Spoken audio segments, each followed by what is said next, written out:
sa produksyon. Ako po si Kim Cabillan, Chairman ng BIFA or Bantayan Integrated Farmers Association.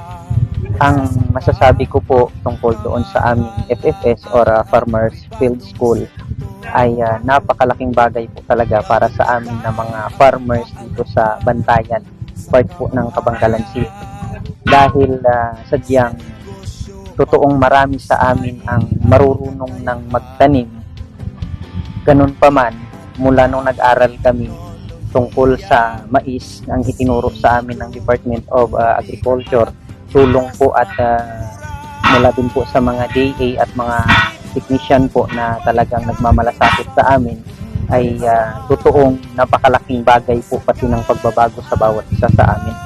Sapagkat marami palang bagay na hindi namin alam noon. Pero mula nung nag-aral kami ay napakalaking bagay po ang naitulong po sa bawat isa sa amin. Kaya lahat kami mula po sa BIFA or Bantayan Integrated Farmers Association ay nagpapasalamat po ng mula sa aming puso, taos sa puso pong pagpapasalamat sa lahat ng departamento, sa lahat ng mga tumulong at nagmalasakit sa amin, mula po sa tulong mula sa gobyerno, maging sa Department of Agriculture po. Lahat po ng totoong palaging dumadalaw sa amin sa iba't ibang departamento, sangay po ng Department of Agriculture, lahat po ng taga-DA at collaborate po with LGU or local government unit. Maraming salamat po sa inyong lahat sapagkat kung hindi dahil sa inyo ay hindi kami lalong magtagumpay. Lahat din po ng nagmalasakit sa amin para mabuo itong grupo po ang asosasyon para po sa kapakanan naming mga farmers po mangungumadri sa Bantayan, lalo na po maging doon sa mga tumulong sa amin upang may iparehistro kami sa mga departamento na kung saan ay dapat naka-accredit po kami. Kain sa buong bansa. Yan, regarding po doon sa mga challenges na aming hinarap, siguro po sir ay pangunahin na po doon ang area na kung saan ay nanggagaling ng ibang members po ng BIFA sa iba't ibang liblib na lugar o bahagi na itong Barangay Bantayan.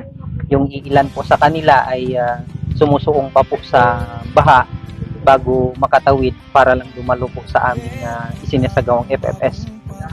Para lang po makapag-comply kami doon para marami kaming dumadalo, batay din po sa requirements na hinihingi sa amin at para lalo pong matuto.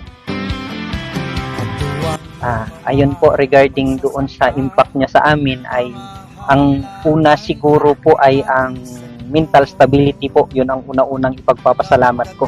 Dahil kung noon ay nag-aalala kami na paano na lang kami after namin magtanim, pero ngayon po ay panatag kami po sir sapagkat tinuruan kami ng tamang proseso at tamang bagay po na gawin mula po doon sa land prep na tinatawag hanggang doon po sa mismong pagtatanim, sa pag-apply po ng abono, kung ilang days po muna before sa applyan at kung kailan siya dapat applyan ulit po, hanggang sa preparation po doon kapag magbubulaklak na ang mais, at kung paano din po i-prevent ang mga hazardous threats po mula doon sa halimbawa mga natural resources, bagyo, ulan, kasama na rin po siguro ang mga insect pests po na tinatawag o mga peste, para maalagaan ang mais. Kaugnay din po noon ay nag-try din po kami na napagkasunduan ng buong grupo, kasama naman po ang advice ng mga nangunguna sa amin mula sa Department of Agriculture. Nag-try out po kami mula doon sa mga organic farming to mix po, organic to synthetic po. Tapos nag-try din kami ng vermicast. Mayroon pong part ng FFS namin o ilang hilera po na talagang tinry out namin siya, kung ano ang effectivity nito. Tapos kung paano din po maiwasan na masira ang quality ng lupa at upang maalagaan din po upang lalong ma-maintain ang ganda o ang quality ng lupa para sa kinabukasan po ay maihanda pa po namin ang sabi nga po ay ang mga kabataan na siyang kinabukasan ng bayan. Para sa amin po, ang bahagi ng outlook namin sa BIPA 3 to 5 years from now ay totoong umaasa po kami na mapapalag pa po ito lalo. Kasi kung paano nagsimula kami ng ganito ka-active, so far thankful po kami na isa kami sa mga pinaka-active na asosasyon diri sa Bantayan Subong.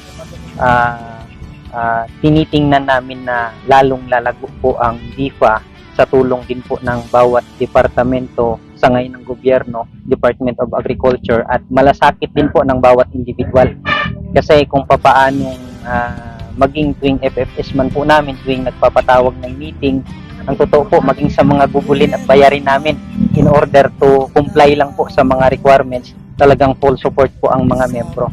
So kung ma-maintain lang po namin ang ganitong aspeto, kami po ay hindi nag-aalinlangan na magsasabing totoong after 5 years po ay isa ito sa pinakamalago na asosasyon dito sa bilog na Bantayan po.